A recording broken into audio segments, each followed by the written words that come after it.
Hey everyone, and welcome to RUBIN'S Mind Lab, where we break down the latest research into what it really means. Ever wondered how deeply held beliefs and practices shape our experiences, even with something as powerful as psychedelic substances? Well, today we're diving into a fascinating study that explores just that. Imagine a community with very strict rules and traditions, a group called ultra-Orthodox or Haredi Jews. They are known for their deep commitment to Jewish law and tradition and for their distinct way of life.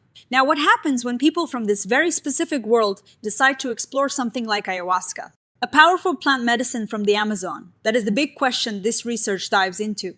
How do these substances, often seen as outside traditional religious frameworks, fit or clash with such a deeply religious worldview? So the researchers wanted to understand how Haredi Jews use experience and make sense of ayahuasca. They talked to 23 Haredi individuals who had used ayahuasca in both Israel and the US. They didn't just rely on interviews, though.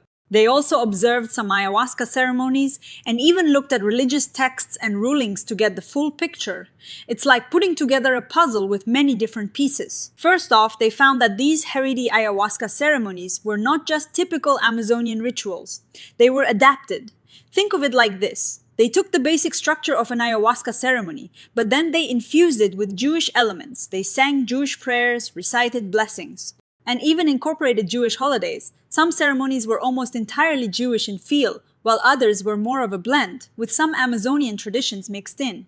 And when it came to gender, most ceremonies were mixed, which is unusual for Haredi settings. But they had some adaptations like seating men and women separately. Why were people doing this? Well, the main reason for most participants was therapy. They were looking for help with depression, trauma, or just feeling a general sense of distress. Some were also driven by curiosity, hearing amazing stories from friends or family. It's interesting because even though they are in a deeply religious community, the initial driver was often healing and well-being, which echoes a lot of modern psychedelic research. Now for the really mind-blowing part, the actual experiences.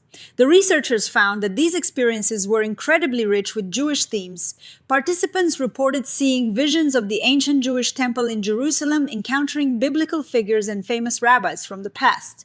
They talked about experiencing their soul, the neshama, in new ways, and even feeling connected to God, the Shekinah, or divine presence. It was like these spiritual visions were being experienced through a distinctly Jewish lens, making Judaism feel even more real. But it wasn't always peaceful. Some participants also had experiences that brought up religious tension. They might question God, or the relevance of Jewish law, halakha. Some felt they were doing something forbidden, like participating in practices that could be seen as idolatry or violating rules about men and women interacting. It shows that even within such a controlled environment, the intense nature of ayahuasca can bring up deep personal conflicts. Interestingly, participants in Israel reported these Jewish mystical experiences more intensely than those in the US.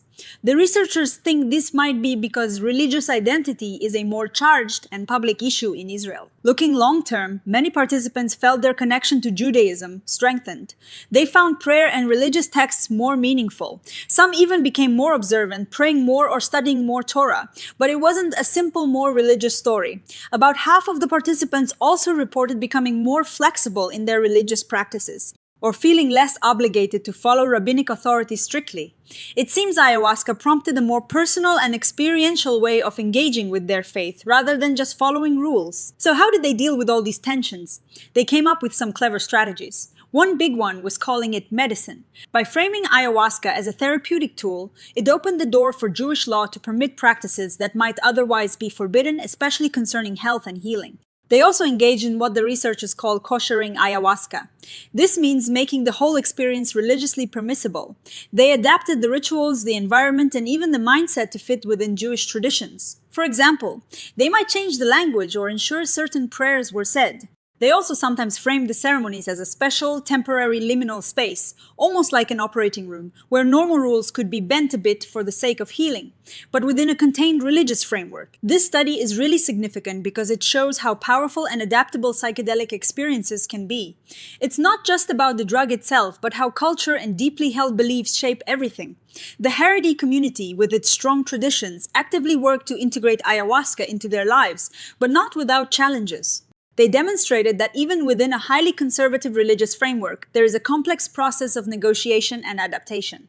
This research also adds to a growing understanding that people seeking healing from conditions like depression and trauma can come from all walks of life, even those with very strict religious backgrounds. However, like any study, this one has its limits. It was a relatively small group, and they were primarily people who were already open to exploring these alternative practices, so they might not represent everyone in the Haredi community.